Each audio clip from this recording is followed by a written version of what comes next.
ผมพ่อแม่พี่น้องนะครับพบกันแล้วนะครับผมกับลุงนัดวันนี้กับป้ามาเล่สูตรเด็ดนะครับผมสูตรเด็ดวิธีการแกผิดปลานะครับผม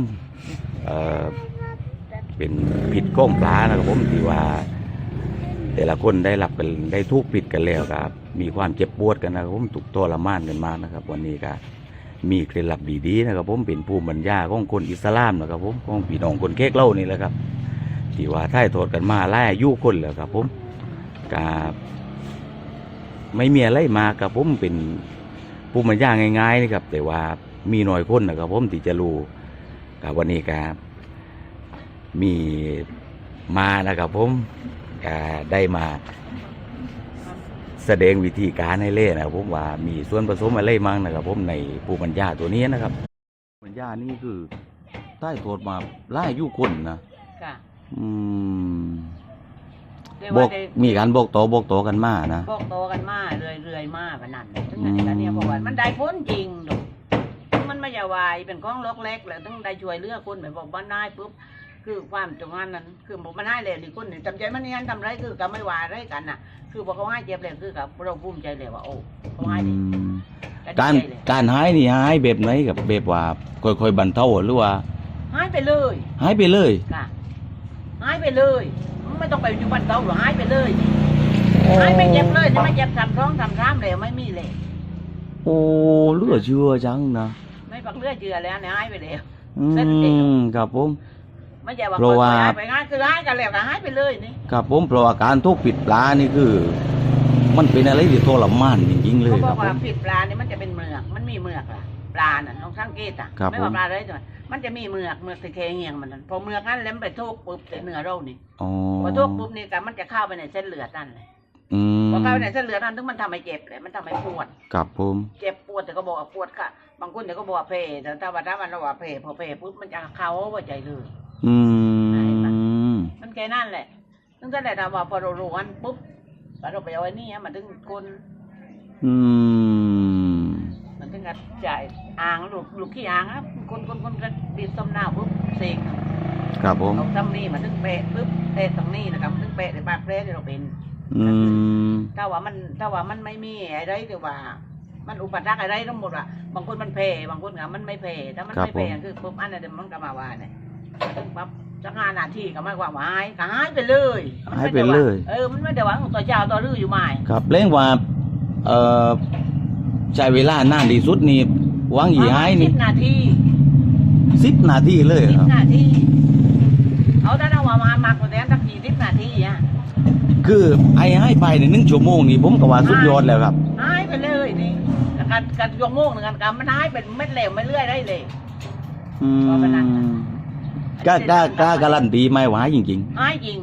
อันนี้ได้ทำมาหายจริงๆแล้วหายจริงนี่ไม่ใช่ทำมาให้เล่นเลยบอกนี่หายจริงๆแล้วนั้นป้าเด็กเดินอยู่ละกันเดียวนี่ครับผม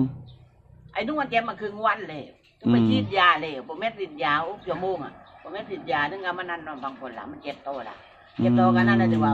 ตัวยีกว่าต้องไปเอามาทารักยุ่งมั้งกับส้มเน่าไปเอามาถึงคนไทย10 นาทีอะไรก็หายแบบฟังพ่นไปนี่แต่ถ้ามึงโต๊ะแป้งลาวมันต้องเจ็บไอ้ที่ยังไม่เลยครับผมนี่ถือว่าเป็นภูมิปัญญาของคนเค้กที่มีประโยชน์มากๆเลยครับผมยังมีคนอีกมากมายนะครับผมที่ว่าทุกผิดจากสัตว์ปะเนี่ยนะผิดจากปลานะปลาล้างยาหนิดครับถึงเจ็บจนว่าทรมานปางตายเลยนะครับผมคือปลิกไปปลิกมาหนังก็ไม่ได้นอนก็ไม่ได้นะครับทรมานจริงๆเพื่อนแรงก็ไม่ใบเฉยแล้วเพื่อนแรงก็บางทีแรงมันกับผมคือจะงุนงิดไปหมดเลยครับจะงุนงิดไปหมดเลยการที่เราเจ็บอยู่แรงยอมรับเราว่าข้องจุดตรงนี้พอว่าใจของเราพอว่ามันทุกข์ก็ไปเลยแต่ว่าอิสลามเราบอกว่าให้อดทนในซาบ้าให้ซอบัตอดทนในมังมากันคือพอว่ามันทุกข์ก็ตรงนี้เดียวบางคนมันไม่ไหวอ่ะมันโวยวายอ่ะถ้านี่มานี่จะไม่โวยวายเลยถ้าบอกว่าทุกข์ปกติมันจะเน่งเลยนะครับจะเน่งไปเลยนี่จะเน่งจะไม่อะไรคือว่าเราจะนึกใจของเราหน่อยแหละ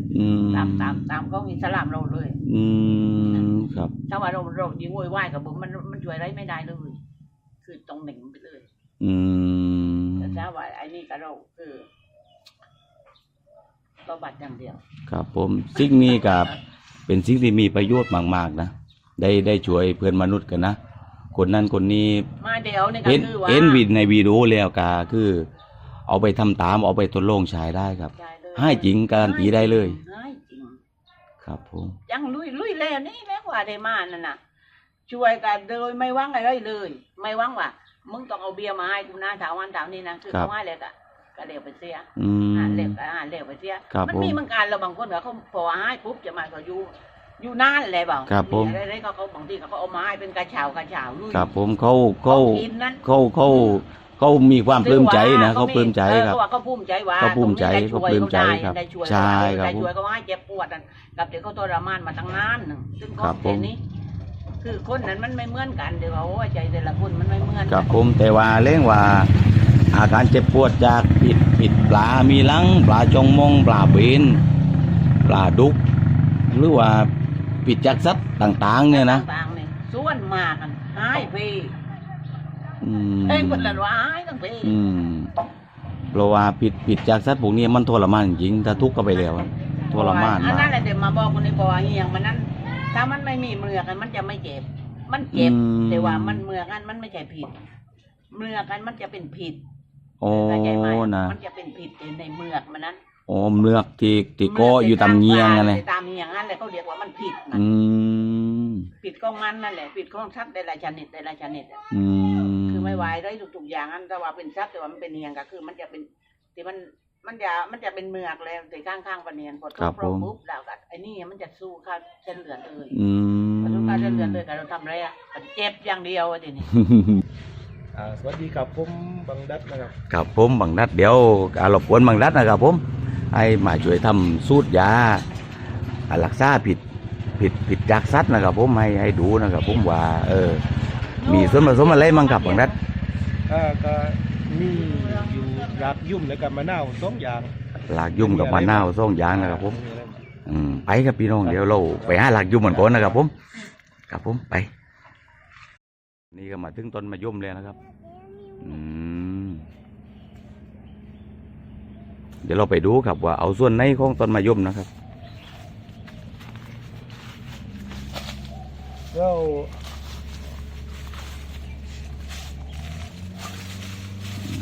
เอาตรงรากมันใช่ไหมครั เอา บ ส่วนรากตรงไหนก็ได้เราไม่ต้องพูดเชื่อนมาสักส่วน อืม เนี่ย อ๋อคือตรงที่ว่าเป็นรากนะครับผม ส่วน ไม่ ที่เป็นราก ไม่ต้องพุดเอาใต้ดินก็ได้ ไม่ต้องเอาส่วนที่เป็นรากส่วนสักส่วนตรงไหนก็ได้ก็เชื่อนมานิดเดียว ครับถ้าทากเอาที่ข้างต้นนี้ได้ไหม ข้างต้นไม่ได้ดิส่วนที่เป็นราก อ๋อต้อง นี่คืราก ครับผมต้องเป็นส่วนที่เป็นรากนะครับอ่า อืม นิดเดียวส่วนนี้เป็น ค รา รั ก บผมแค่นี้นะครับพี่น้อง เนี่ย ครับผมไปครับเดี๋ยวไปเล่วิธีการทำนะครับผม มีนึ่งมีอะไรก็เรียกอันนี้ก็เรียก ก็เป็นเป็นหม้อดินนะครับผม หม้อดินเผา อ่า ไอ้ดินเผา ครับผมเป็นดิน เป็นดินเผา เป็นอ่างดินเผานะครับผมที่ว่าเราสามารถปอกฝนได้ครับดูผิวไว้ปอกไข่ๆนะครับผมหรือว่าพี่น้องอาจจะใช้พวกกระถางต้นไม้ก็ได้นะครับผมที่เป็นดินเผานะครับผมมันก็สามารถฝนได้นะครับก็มีมะนาวนะครับผมมะนาวแล้วก็ ส่วนนี้คือหลักยุ่ม นี่นะครับผมเป็นรากมะยมนะครับที่ไปเอามาเมื่อกี้นะครับผมแล้วก็ซัมลีนะครับผมไปกับพี่รัตครับช่วยดูเลยครับว่าทำกันแบบไหนนะครับผม อันนี้สมมติคุณเก็บเอาต้นเยอะหน่อยเอาลองเต้าไว้มะนาวแค่ครึ่งลูกป้อนะสี่เดียว ครับผมมะนาวโอเคสิ่งเดียวนะครับผม เอาเม็ดออกเลย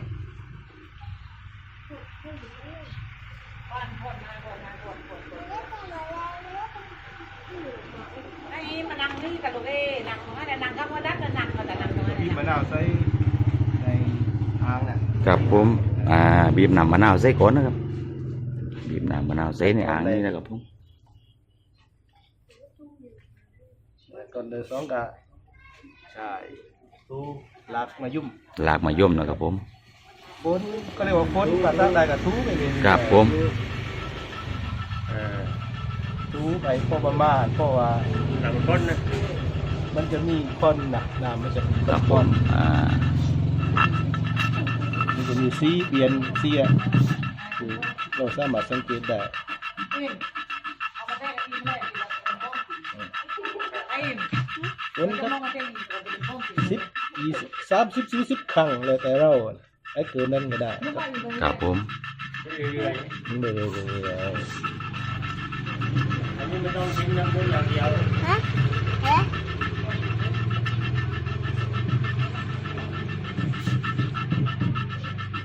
อันนี้ก็ได้เลย ครับผม เสร็จเลยก็ใช้ซัมลี ใจสำลีนะครับ นี่ถึงกับจุ่มน้ำเนี่ยน้ำที่เราคุ้นเมื่อกี้เนี่ย ครับ เอาไว้ชุ่มเลยชุ่มนี่สมมุติว่าเป็นแพ้หรือทุกปลากัด ครับผม หรือมากับพวกตะขาบพวกสัตว์ผิดต่างลายเนี่ยยกเว้นงูดีว่าใช่ไหมยกเว้นเป็นงูจะใช้ไม่ได้ ครับ ส่ว นี่ สัตว์ผิด นี่คือสูตรนี้สามารถใช้ได้กับสัตว์ มีผิด มีพิษ ยกเว้นงู ทุกชนิดนะครับผม ใช่ ยกเว้นงูนะครับผม ไม่ว่าเป็นพวกปลามีพิษหรือว่า ตะขาบ ตะขาบได้หมดเลย แต่ไม่เลย ครับผม แต่ไม่ใช่กินนะไม่ใช่รับประทานนะครับ ผม เอามาใส่เปรย์นะ เอามาใส่เพลนะครับ เอา ผม มาโปะตรงเพรดีว่ามันกัด อื หรือว่าทุบ ม ปลาเท่งเลยนะครับ ผมเดี๋ยวเราสมมุติว่าที่นิ้วนี้คือเพลนะครับผม ถึงกับโปะไหว้มันเนี่ยไหว้ อืม ท้ายดีก็มีบัตเตอร์พันหน่อยก็ได้ ครับ ยายมันลึกเนี่ยแช่ไหว้มันเนี่ย จะใช้เวลานานไหมครับ ถึงจะให้นี่ ถ้าคนทุกผิดหมากก็ใช้เวลานานสักคิดประมาณชั่วโมงหนึ่งไม่เกินแต่ถ้าคนทุกเพิ่งทุกกัดกันก็ใช้เวลาประมาณ10 นาที20 นาทีก็ให้เลย ครับผมวิเศษขนาดนั้นเลยครับ มันจะเรียกว่าวิเศษว่าคือมันเป็นยา มันเหลือเชื่อนะครับผมคือการที่ทุกผิดของปลาหรือว่าสัตว์มีพิษนะครับมันเป็นอะไรที่เจ็บมากๆเลยก็ทรมานนะครับผมแต่นี่คือ มันไม่ใช่ยาวิเศษแต่มันเป็นยารักษาดีกว่าใช้ได้บุญมาเลย ครับผมใช้ได้ผลมาแล้วนะครับผมนี่ก็เป็นภูมิปัญญาของพี่น้องอิสลามนะครับผมเป็นภูมิปัญญาที่ถ่ายทอดกันมาหลายอายุคนนะครับผมเป็นภูมิปัญญาแบบบ้านๆนะครับผมแต่ได้ผลจริง ครับผม รักษามาแล้ว ๆครับผมบางรัฐการันตีไหมครับว่าได้ผลจริง เพราะว่ารักษาให้ทุกราย ๆครับผมบางรัฐการันตีนะครับพี่น้องใครที่ว่าเจ็บปวดตุกทรมานกาทดลองใช้กันเลยนะครับผม ทำเลย ครับผมก็ถือว่าผ่านนะพี่น้องนะมีประโยชน์นะครับผมคลิปนี้ก็เป็นภูมิปัญญาของชาวบ้านสมัยก่อนนะครับก็ไหวเท่านี้ก่อนนะครับผมคลิปนี้ก็ลาไปเท่านี้ก่อนนะครับ สวัสดีครับผม สวัสดีครับ